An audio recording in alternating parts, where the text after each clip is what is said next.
journal vous est offert par STM Ténéré Transport Voyageurs. STM, une nouvelle façon de voyager.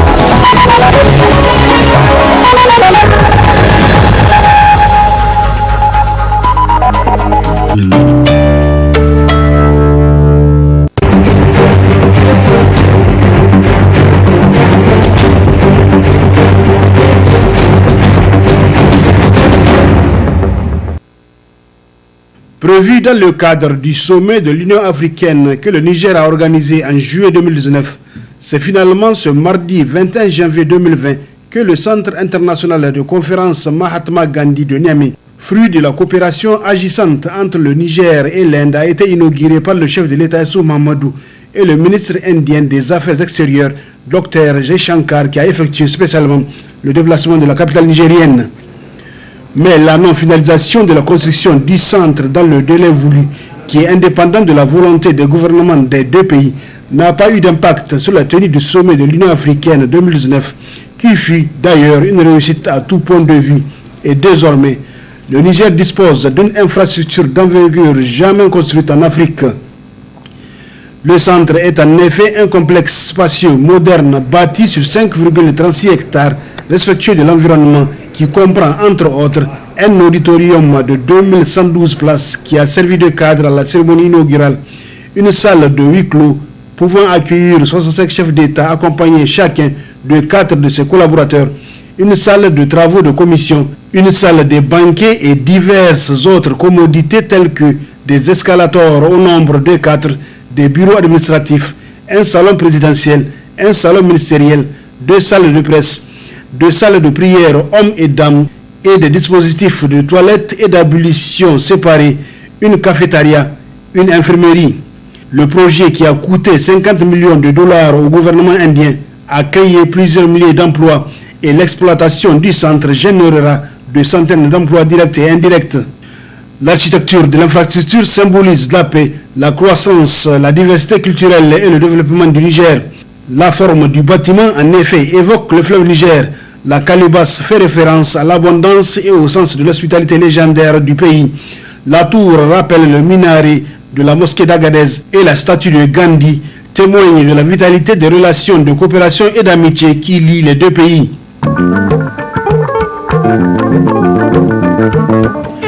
Lors de la cérémonie inaugurale, qui a été riche en couleurs, rythmes, chants et danses nigériens et indiens, le chef de l'État, très satisfait de la qualité du travail effectué, a procédé à la décoration du directeur général de l'agence UA Niger 2019 et celui de Chaporji Palonji, la société indienne ayant réalisé les travaux. Monsieur Mohamed Seydil Mokhtar, ministre conseiller spécial à la présidence de la République, diplômé de l'ENA de Niamey et de l'Institut d'Université de Lyon 3. Vous avez occupé plusieurs hautes fonctions dans l'administration publique et le secteur privé au Niger, en France, au Sénégal et au sein de la prestigieuse Banque africaine de développement. C'est donc tout naturellement que nous vous avons confié à la tête de l'agence de l'Union africaine Niger, l'organisation de la conférence de Niamey qui a révélé vos talents de leadership et de manager, tant le pari, je veux dire le succès, paraissait impossible aux yeux de beaucoup. Au nom de la République, nous vous élevons à la dignité de grand officier dans l'ordre national du Niger.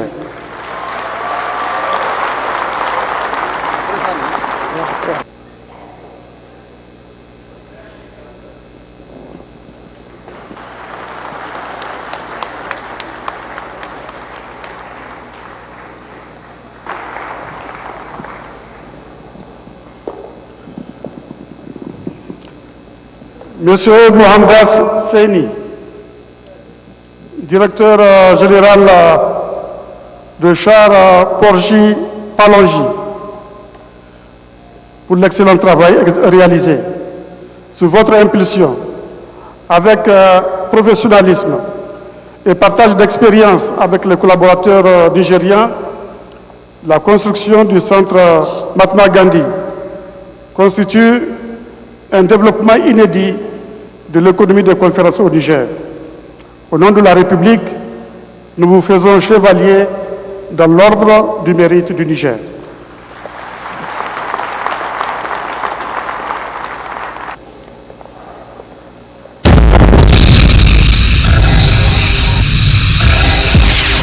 Première étape de la visite du président Issoufou, l'immeuble en construction du ministère des Finances qui a un taux d'exécution de 40%, 17 étages étalés sur 23 000 m², où travaillent 600 personnes, dont 300 Nigériens. C'est le plus haut immeuble jamais construit au Niger. Deuxième étape, Guntouyena, pour constater de visu l'état d'avancement des travaux de construction de l'échangeur du riz Hamani. Les deux chantiers que je viens de visiter, comme vous le savez, font partie du programme Niamey-Niala, un projet qui est sans fin, puisque la ville de Niamey est éternelle. Donc cette ville doit pouvoir être entretenue de manière permanente, de manière régulière. Et là, je viens de visiter le projet du bâtiment du ministère des Finances, qui est un projet qui emploie 600 personnes et dont le chantier va se terminer au mois de juillet prochain, Inch'Allah. Donc le ministère des Finances, à cette date, va déménager pour pouvoir libérer le bâtiment actuel. C'est un projet important qui permettra de mettre le personnel du ministère des Finances dans des meilleures conditions de travail, puisque actuellement toutes les directions du ministère des Finances sont dispersées. À la fin de ce projet, toutes ces directions-là vont être rassemblées en un seul endroit, ce qui va faciliter la communication entre les différentes directions. Ici, nous sommes sur le site d'aménagement du Guntiana. Vous voyez bien comment cette zone, complètement transformée, sa physionomie a totalement changé. C'est un projet aussi qui est presque à sa fin, puisque ce projet va se terminer au mois de février. Et sur le chantier, il est employé 300 personnes. Vous voyez, entre les deux chantiers, c'est 900 emplois qui sont créés, qui sont offerts à notre jeunesse. C'est cela l'ambition du programme de Renaissance, qui a un volet emploi extrêmement important, comme vous le savez. Et je pense qu'avec tous les chantiers que nous sommes en train d'ouvrir, les promesses que nous avons faites du point de vue de la création d'emplois pour la jeunesse, ces promesses-là seront tenues. Ces chantiers, une fois terminés, vont contribuer à redonner encore beaucoup plus d'avantages à l'image de Niamey, la capitale.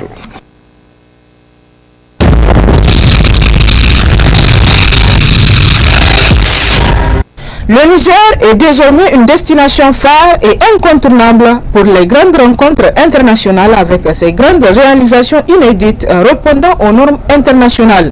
Ce sont là des véritables acquis à mettre à l'actif des autorités de la 7e République qui, dans leur programme de renaissance, se sont donnés comme objectif de redonner un nouveau visage à notre pays.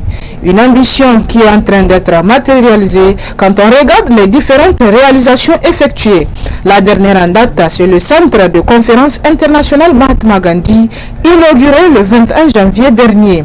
Avec l'immeuble du Somme, celui de l'hôtel Noum, la rénovation du palais de congrès et les travaux entrepris, et c'est envisagé par l'éducation spéciale de Niamey, au niveau des ronds-points de l'hôpital, du palais de congrès et du palais de justice, nous aurons au cœur de Niamey et du quartier administratif un cadre exceptionnel.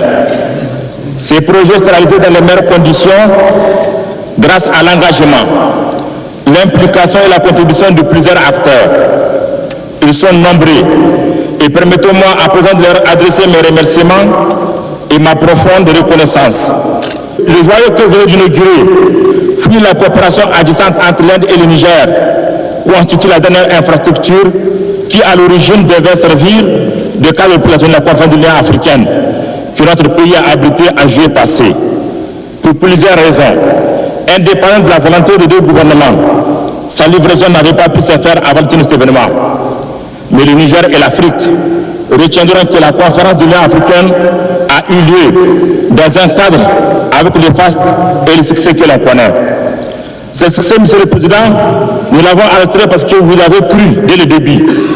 Vous avez cru au moment où beaucoup de Nigériens, des observateurs et même des partenaires avaient des doutes.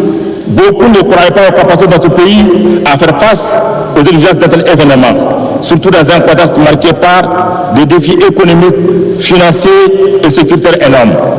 À cette liste déjà exhaustive s'ajouteront d'autres projets et chantiers en cours. C'est le lieu de notifier justement que même ce jour, le président de la République était en visite sur certains chantiers en cours de réalisation.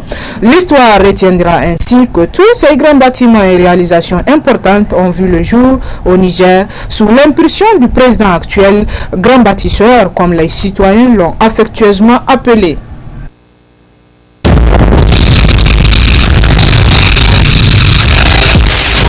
L'ensemble des pays membres de la CEDEAO qui ont initié cette réforme financière et monétaire visant à créer une monnaie unique qu'on appelle ECO.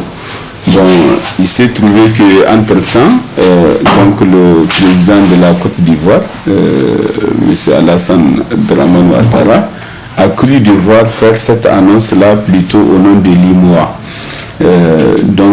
Évidemment, cela n'a pas plu aux autres chefs d'État de la CEDEAO qui, à l'occasion de leur sommet extraordinaire, ont réaffirmé leur désapprobation totale par rapport à ce qui a été annoncé en décembre à Abidjan devant le président français M. Macron, auquel, le président Ouattara annonçait que désormais le franc CFA va disparaître, en tout cas de la nomenclature de monnaie d'échange, en tout cas dans l'espace IMOA.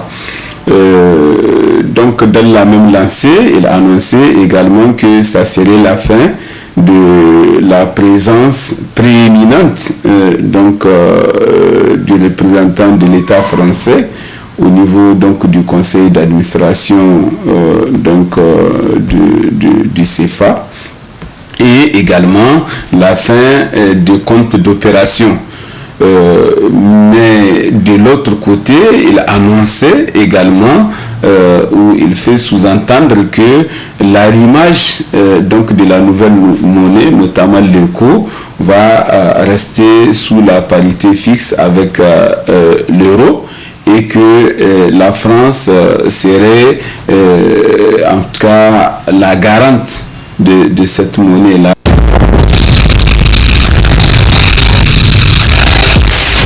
La valorisation de la ceinture verte de Niamey a été définitivement amorcée. Un comité de pilotage a été mis en place et a pris déjà plusieurs mesures importantes. La première mesure consiste à la sécurisation de la ceinture verte, c'est-à-dire il faut bloquer l'avancement des chantiers dans la ceinture verte, délimiter et matérialiser les parties de la ceinture verte à conserver, prendre des actes administratifs relatifs au statut foncier des blocs retenus de la ceinture verte, disposer d'une station exhaustive sur les lotissements. La deuxième mesure, elle consiste à dédommager les propriétaires.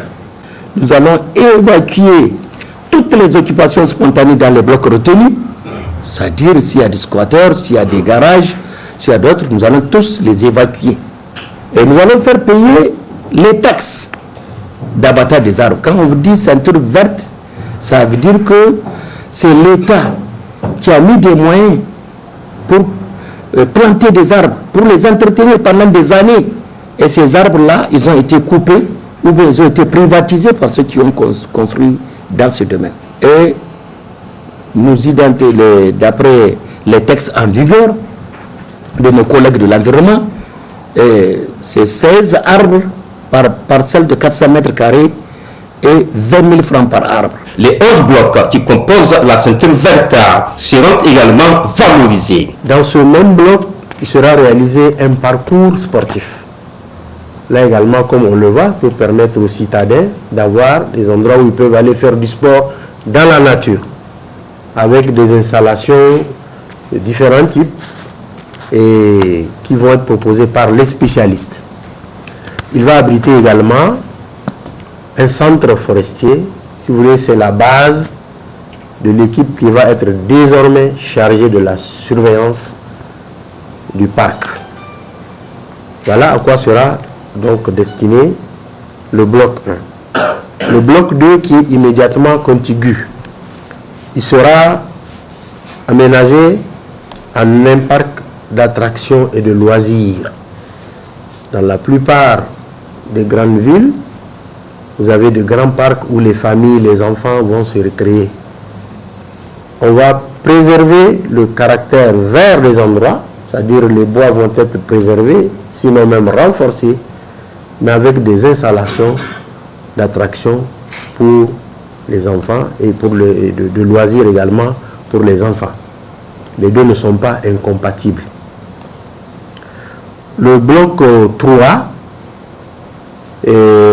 qui est justement contigu au bloc 2 jusqu'à la limite de la route de Filengue, où une partie sera, une partie étant considérée comme détruite, elle va abriter un parc aquatique. En fait, c'est une mare naturelle qui est là, qui va être réaménagée en un parc aquatique beaucoup plus salubre et qui va permettre probablement d'abriter et d'attirer des espèces d'oiseaux, et ce serait probablement, il deviendrait probablement un endroit touristique. Et outre ce parc aquatique, il y aurait un jardin botanique. Quand on dit jardin botanique, c'est une sorte d'arboretum avec toutes sortes d'espèces forestières qu'on peut planter. Pour que la ceinture verte de la ville de Niamey soit véritablement sauvée, le concours de tous est indispensable.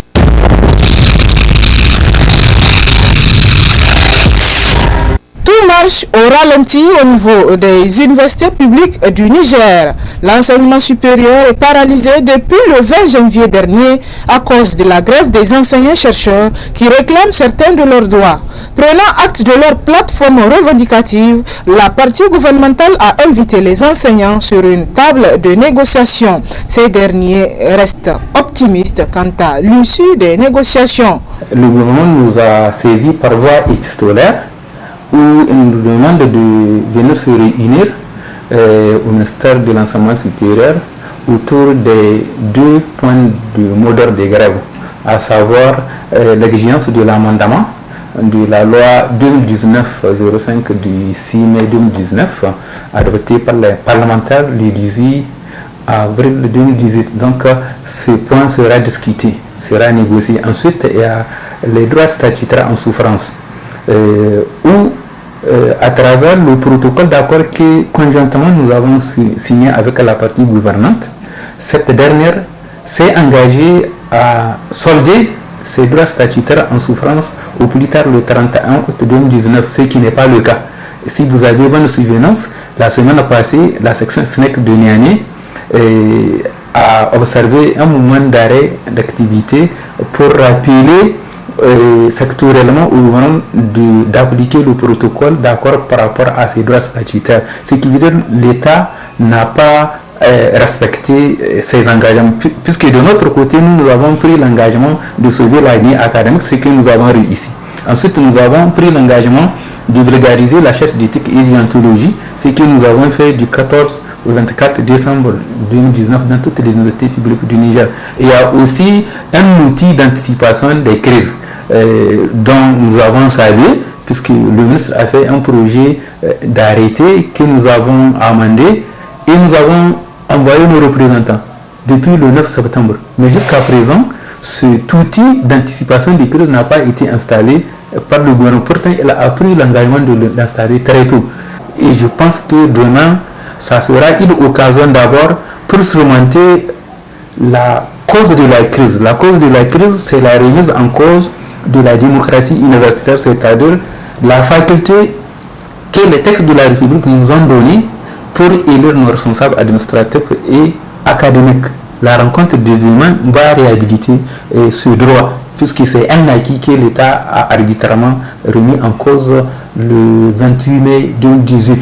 Espérons que les deux parties sauront se surpasser et donner une fin heureuse à ce bras de fer qui n'a que trop duré.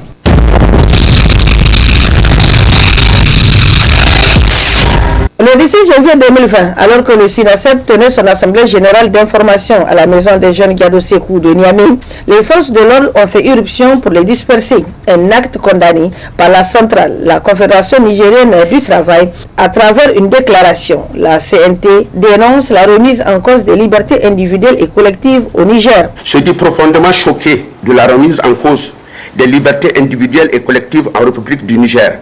En témoigne la répression barbare exercée par la police sur les enseignants militants du SINASEB en pleine assemblée générale à la MJC Gado Sekou. Ce qui vient s'ajouter à plusieurs abus dont les syndicats affiliés à la CNT sont victimes.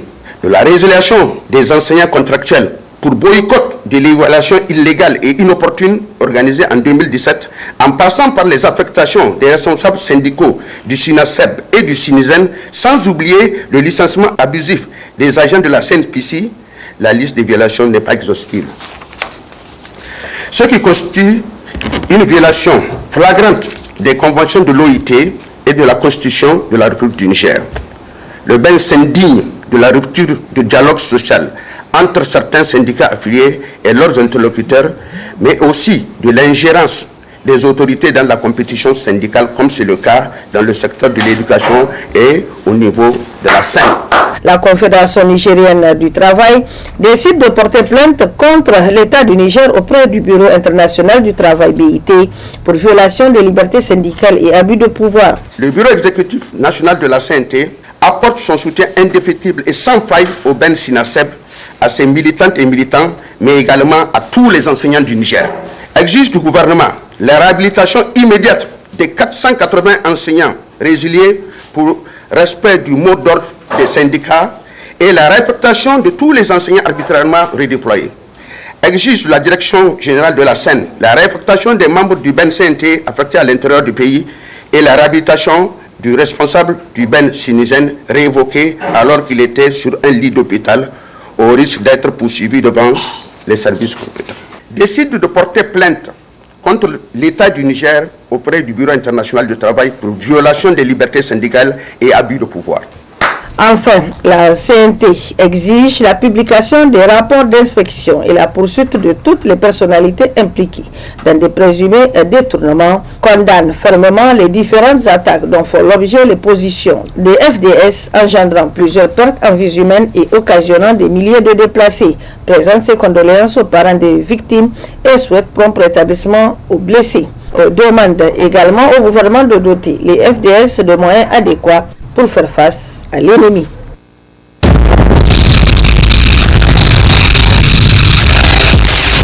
Le cancer, c'est une maladie de la cellule. Vous savez, le corps humain est constitué de milliards de cellules. Donc, ce qui se passe dans le cancer, c'est que ces cellules, en fait, ces milliards de cellules qui constituent le corps humain, elles travaillent en synergie, elles travaillent vraiment de manière organisée pour un appareil. Par exemple, l'appareil respiratoire, les cellules, elles travaillent ensemble pour qu'on puisse respirer. L'appareil cardiaque, les cellules travaillent ensemble pour que le cœur fonctionne et distribue le sang dans tous les organes. Mais avec le cancer, qu'est-ce qui se passe? Une cellule, un jour, échappe à cette harmonie-là des cellules et elle se développe pour son propre compte. Elle se développe, ça veut dire qu'elle se multiplie, elle donne des cellules filles, puis des petites filles, elle donne beaucoup de cellules de manière anarchique, de manière désordonnée et ça forme ce qu'on appelle une autre tumeur, une tumeur. Donc comme si vous avez sur un poumon, s'il y a un cancer sur un poumon, c'est que vous avez une cellule qui s'est multipliée, qui a fait une boule, un nodule dedans, et c'est ça le cancer. Éviter la maladie, il y a plusieurs, parce que vous avez chaque organe de l'organisme comprend des cellules, donc chaque organe peut être le sujet d'un cancer. Même le cheveu, le cuir chevelu, la peau, le sein, le foie, l'ongle, tout est sujet à un cancer, donc ça dépend. Il y a des cancers qu'on peut éviter, il y en a qu'on ne peut pas éviter. Mais même ceux qu'on ne peut pas éviter là, on peut éviter de le découvrir tard en faisant attention, en faisant des moyens de prévention et de dépistage. Les cancers qu'on peut éviter, c'est quoi? C'est le cancer du col de l'utérus. Ça, c'est l'exemple à l'échelle mondiale du cancer qu'on peut éviter. Et malheureusement, vous avez vu, c'est un cancer. 80% des nouveaux cas dans le monde se trouvent dans nos pays, les pays en voie de développement. 80% des nouveaux cas dépistés. Ici, au niveau du siège de SOS Cancer, on fait le dépistage. Parce qu'il vaut mieux prévenir, en matière de cancer là, il vaut mieux prévenir que guérir, ça c'est clair. Surtout que guérir, au Niger, on n'a pas les moyens de guérir la plupart des cancers. Pourquoi? Parce qu'on n'a pas la radiothérapie. La radiothérapie, c'est quoi? Quand quelqu'un a un cancer du sein, par exemple, on commence par quoi? Par la chirurgie. La chirurgie, on enlève une partie du sein, on enlève le sein. Donc, on a enlevé le cancer. Après, on lui fait une chimiothérapie qui va aller détruire toutes les cellules qui se trouvent dans le sang. Et quand ces cellules qui sont dans le sang, elles sont détruites, malheureusement, au niveau de l'intervention, il va rester des cellules que nous, avec les doigts de chirurgien, on ne peut pas enlever. Et qu'est-ce qui va détruire ça? C'est la radiothérapie. Elle n'existe pas au Niger. Donc, si la radiothérapie n'existe pas au Niger, normalement, si on doit faire, si nos autorités sont conscientes, il faut faire le dépistage, il faut promouvoir le dépistage. Parce que quand on détecte très tôt, on peut guérir. Donc nous, c'est ce qu'on fait, cet effort-là au niveau de SOS Cancer. On fait le dépistage du cancer du col de l'utérus en appliquant des tests et en faisant la détection au stade de pré-cancer. Si on détecte au stade de pré-cancer, ça veut dire que ces patientes-là n'auront pas de cancer. Parce qu'on va les suivre régulièrement. Donc quand elles viennent, on leur donne un carnet, on leur dit voilà, vous allez être dépistés chaque année et vous venez régulièrement et c'est gratuit. Pour le cancer du sein également, on fait l'examen mammaire parce que la mammographie, il faut vous dire, dans tout le Niger, elle ne marche dans aucune structure publique de santé. Elles sont toutes, aucune ne marche. Et c'est la mammographie qui permet de détecter des lésions précancéreuses du sein. Ça veut dire que le sein, quand on le détecte au Niger, c'est déjà un cancer. Parce qu'on n'a pas la mammographie pour faire le dépistage. On n'a que nos doigts et quand on touche une tumeur dans le sein, elle a déjà au moins un demi-centimètre. Et quand une tumeur a un demi-centimètre, il faut vous dire que c'est des millions, des centaines de millions de cellules. Hein. Donc ça veut dire qu'elle a déjà envoyé des cellules quelque part et la plupart du temps qu'on va soigner par la chimiothérapie. Mais comme je le répète, la radiothérapie n'existe pas, donc on ne pourra pas guérir à 100%.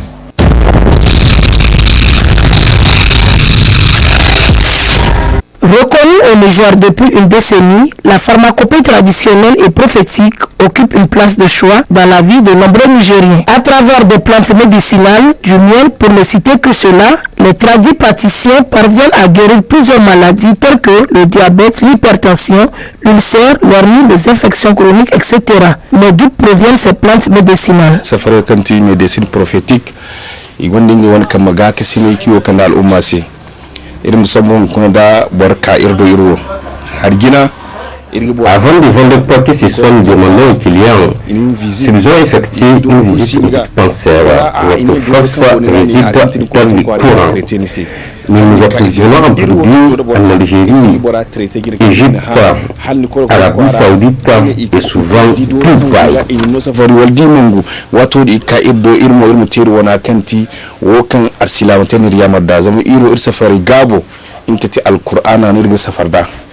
arsi kul kirgite iri won safari kirga melange da haikin himoniya isi ran kale qur'ana wan ayin ga ara irga kewirga al umma safarda wakiri funde baye irga funde saudiya iri funde algérie égypte nganda dubai non ni funde larabe labu bay ni funde safari wona yandumi les amènes médicaments de l'extérieur mon père souvent amène des produits du village où nous pouvons enregistrer jusqu'à 30 sacs souvent. Quels sont les produits que fournissent les tradipraticiens et leur posologie? Il y a beaucoup de problèmes parce qu'il y a plusieurs personnes qui exercent cette activité sans que pourtant bien la maîtriser. Kamar mutum shi da kanshi in ya zo ya ce jabet ne gare shi mun 5 litre za mu bashi 5 litre za mu bashi shi ta shi ajiye gida in ya sha babban moda da ake shan ruwa quand quelqu'un souffre de diabète nous lui donnons 5 litres des produits.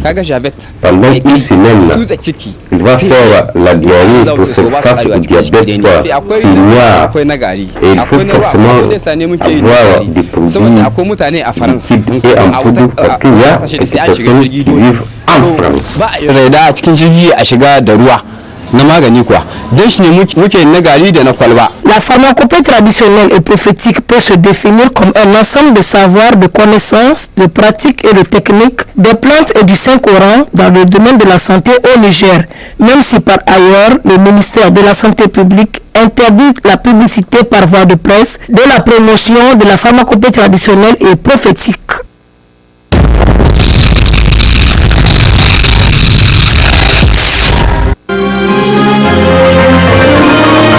Le Centre international de conférence Mahatma Gandhi réceptionné a constitué l'un des titres du journal Mutation. Le Centre international de conférence Mahatma Gandhi de Niamey a été officiellement inauguré et en grande pompe dans l'après-midi du mardi 21 janvier par le président Issoufou Mahamadou. Fruit de la coopération nigéro-indienne, ce joyau vient renforcer l'attractivité de la destination Niamey qui se positionne désormais comme une référence régionale dans l'organisation des grands événements internationaux.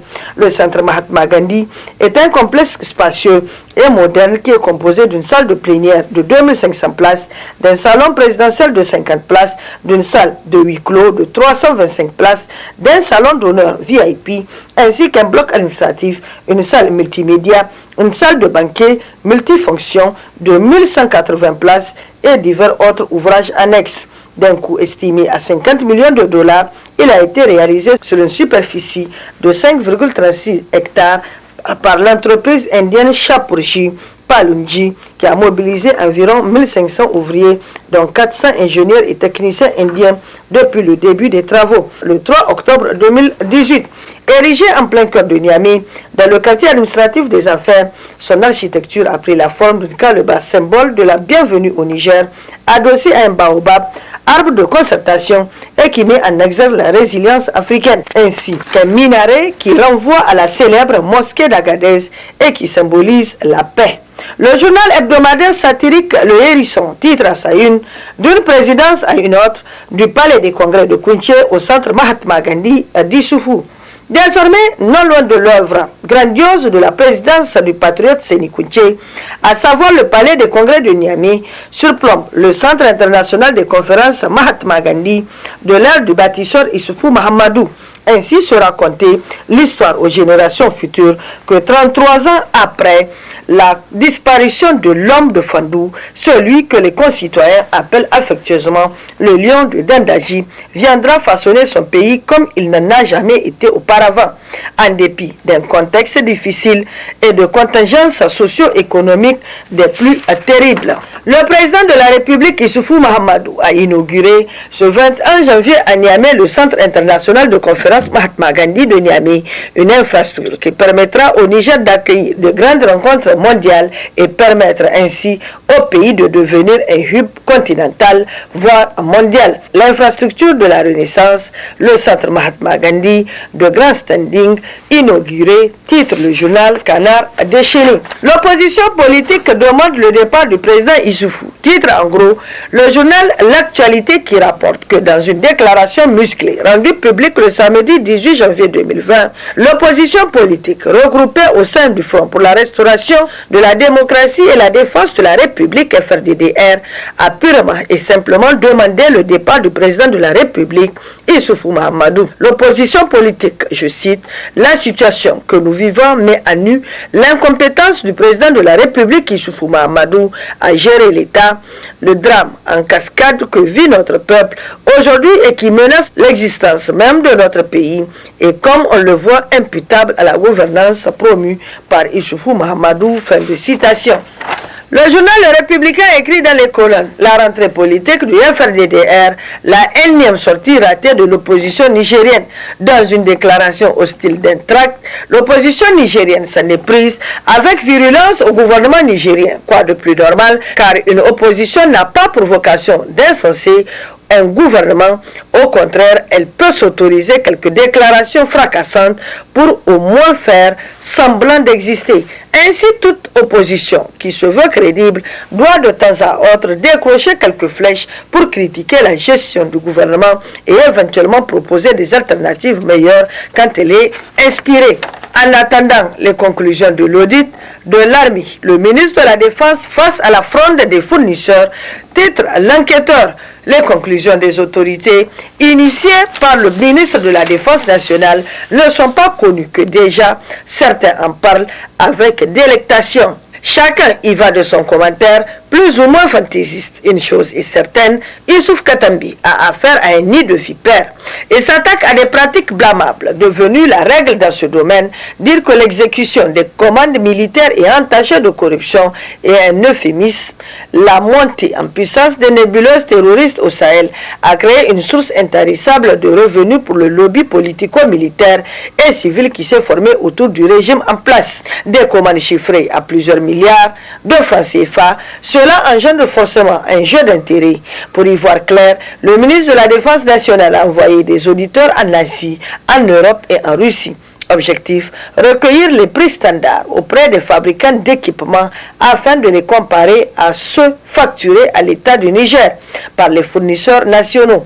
Seulement, ces derniers trouvent la démarche incongrue en cette période de guerre. En clair, les audits viennent compliquer un peu plus les affaires de fournisseurs. Pour preuve, les 2 hélicoptères de combat Mi-35M envoyés en maintenance et les 2 autres de transport de troupes Mi-171 commandés sont tous bloqués en Russie à cause des contrôles décidés par le ministre de la Défense nationale.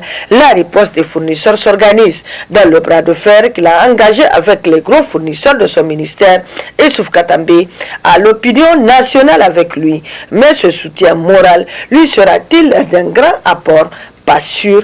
En finant dans les commandes, le ministre de la Défense nationale fait planer une épée de Damoclès sur des têtes insoupçonnées. Les fournisseurs ne représentent que la partie émergée de l'iceberg. Le Canard en furie écrit dans ses colonnes: Inspection d'État au ministère de la Défense, Karigyo Mamadou, Kalla Moutari, Hassouma Saoudou et les autres seront-ils devant les tribunaux? Dès sa prise de fonction, le ministre Youssoufou Katambi, nommé à ce poste il y a quelques mois, a ordonné l'arrêt immédiat de toutes les commandes et autres dépenses en attendant de voir clair à l'issue de l'inspection d'État qu'il a diligentée. Bien que l'armée ne soit pas son domaine, il est le seul ministre jusqu'ici à avoir demandé qu'une inspection se fasse avant la prise effective de ses fonctions. Selon des sources crédibles, cette inspection d'État concerne les années 2013 à 2019 et les inspecteurs sont en mission dans plusieurs pays d'Europe et d'ailleurs.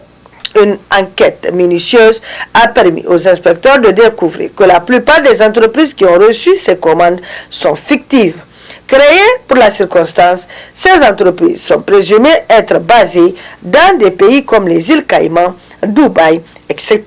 Dans ces colonnes, le journal Le Hérisson titre « Lutte contre la corruption », Aboubakar Hima Massi dit Boubé style féroce dans le viseur, l'homme de tous les dossiers. Ainsi l'appelle-t-on dans le milieu de celles et ceux chez qui la fortune est la mesure de toutes choses. De son nom de naissance, Aboubakar Hima Massi, plus connu sous les sobriquets de Petit Boubé ou Boubé style féroce, le personnage est réputé un flambeur dans le monde des affaires.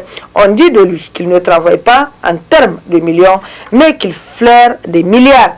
C'est surtout pour les marchés d'appel d'offres restreints qu'il semble avoir de l'affection. Le milieu de livraison d'armes, par exemple, c'est la grande muette, comme on le dit. Boubé style féroce, dans le collimateur de la justice nigériane, c'est là un refrain lu dans plusieurs médias de la place. D'après les ondits, une silhouette ressemblant à celle de Boubé style féroce aurait été aperçue il n'y a pas longtemps à la rive droite dans les parages de la haute autorité à la lutte contre la corruption et les infractions assimilées à SIA. Si cela venait à s'avérer, ce qui est fort à craindre, de nombreuses personnes vont trouver de la peine à fermer les yeux.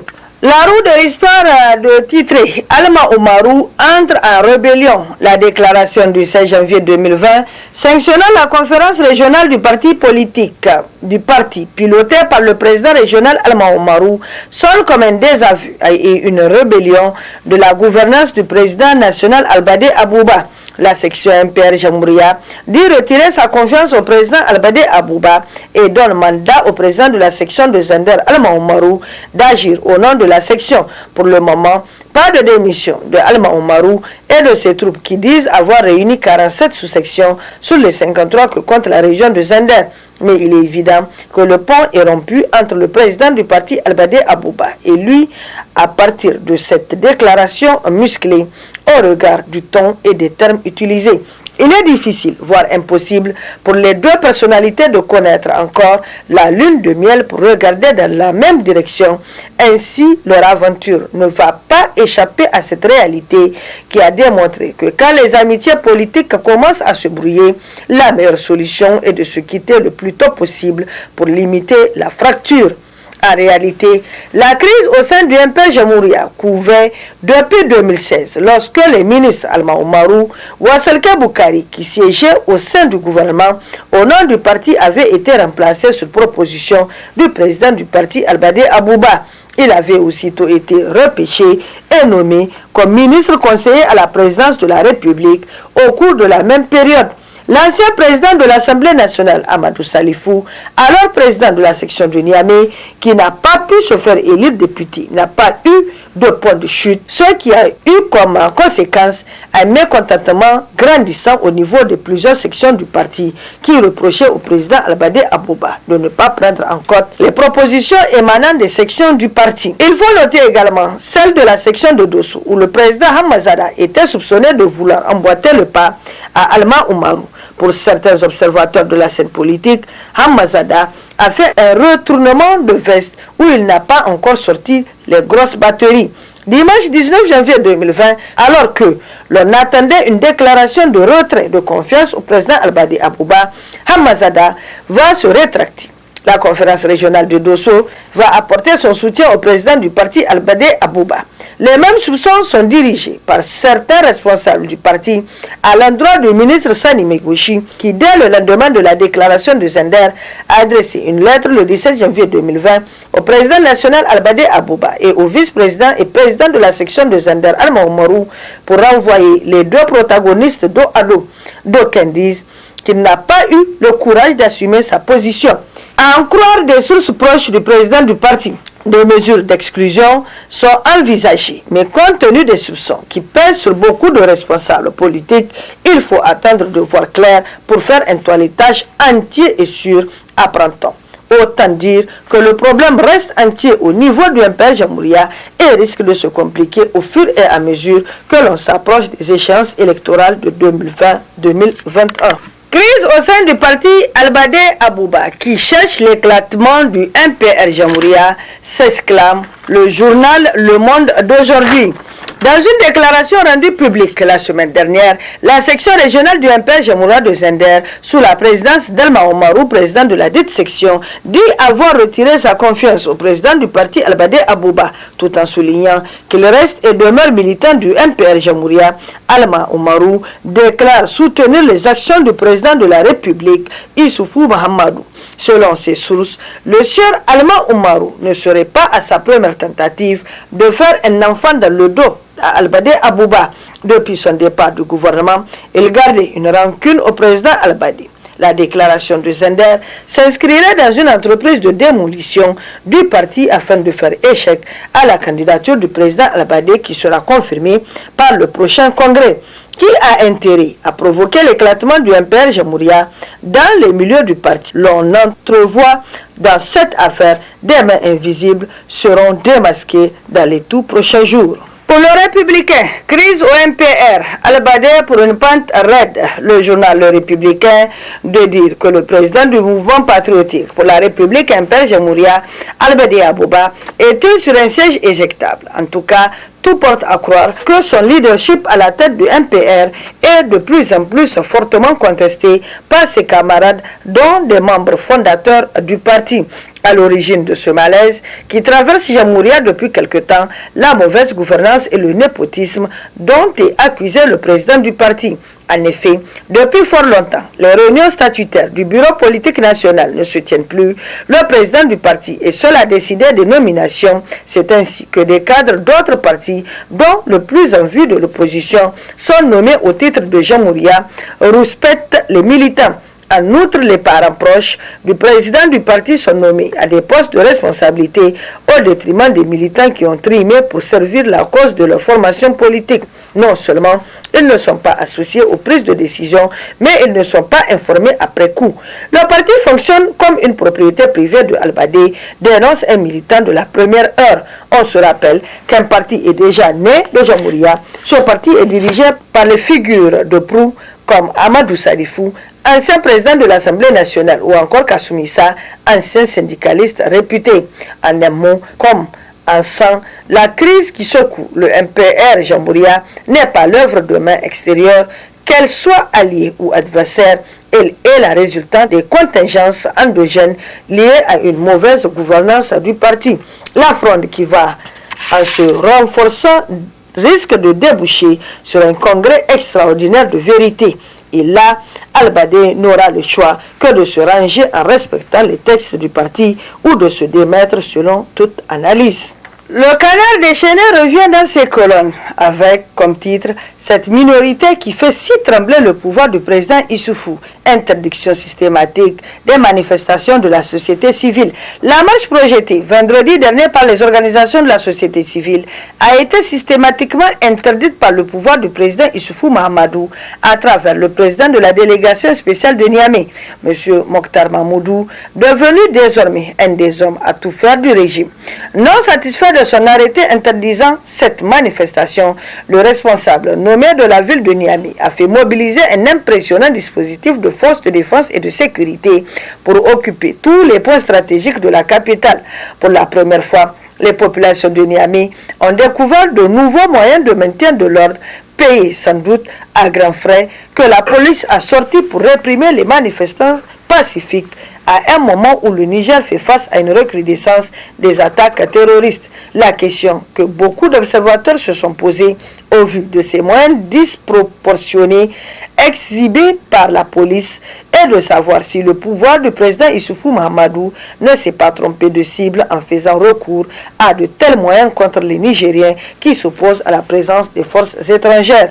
À bien analyser les choses, cette minorité perturbe sérieusement le sommet des princes au pouvoir, malgré le semblant de sérénité dont ils essaient de faire montre. Les élections sont-elles déjà compromises? S'interroge le journal Le Monde d'aujourd'hui.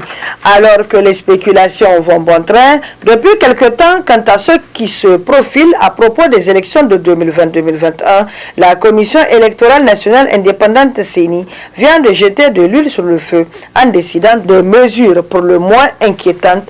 Le 14 janvier 2020, sans crier gare, elle a décidé de la suspension des activités d'enrôlement dans certaines communes de la région de Tillabéri au motif que les circonstances sécuritaires ne permettent pas leur poursuite. Ainsi, par une série d'arrêtés signés de son président, Maître Issaka Souna, les populations des communes d'Abala, de Tondikiwindi, de Makolondi, de Torodi, de Gorwal, de Diagourou, d'Inates et de Banibangou, composant l'ère 5 de la région, ne seront pas enrôlés, du moins pas encore selon la CENI qui indique que les opérations d'enrôlement reprendront dès que les circonstances le permettent. À ces communes de la région de Tillabéri, il est adjoint celle de Tilia à Tawa. Par contre, la CENI a signé un autre arrêté portant autorisation de l'enrôlement biométrique dans certaines communes de Tagazar, Tondikiwindi, Tondikandia et Filengue. Les suspensions d'enrôlement prononcées par la CENI n'ont été à la portée du grand public qu'à partir du 20 janvier 2020 où elles ont couru sur les réseaux sociaux. Dès lors, c'est le tollé général et les réactions ont commencé à pleuvoir. Pour nombre de Nigériens qui ont réagi sur les réseaux, il n'y a point de surprise dans ces décisions qui viennent d'une certaine façon confirmer leurs doutes et leurs peurs. Y aura-t-il ou non des élections à date au Niger? Telle est la question qui est sur toutes les lèvres et si les Nigériens s'interrogent, c'est plus par peur du lendemain que par désir d'obtenir des réponses à leurs interrogations. Dans la plupart des cas, ils ont les réponses à leurs interrogations. De grosses hypothèques pèsent sur la tenue des élections à date. C'est tout pour la revue de presse hebdomadaire de cette semaine. Le prochain rendez-vous dès la semaine prochaine, Inch'Allah.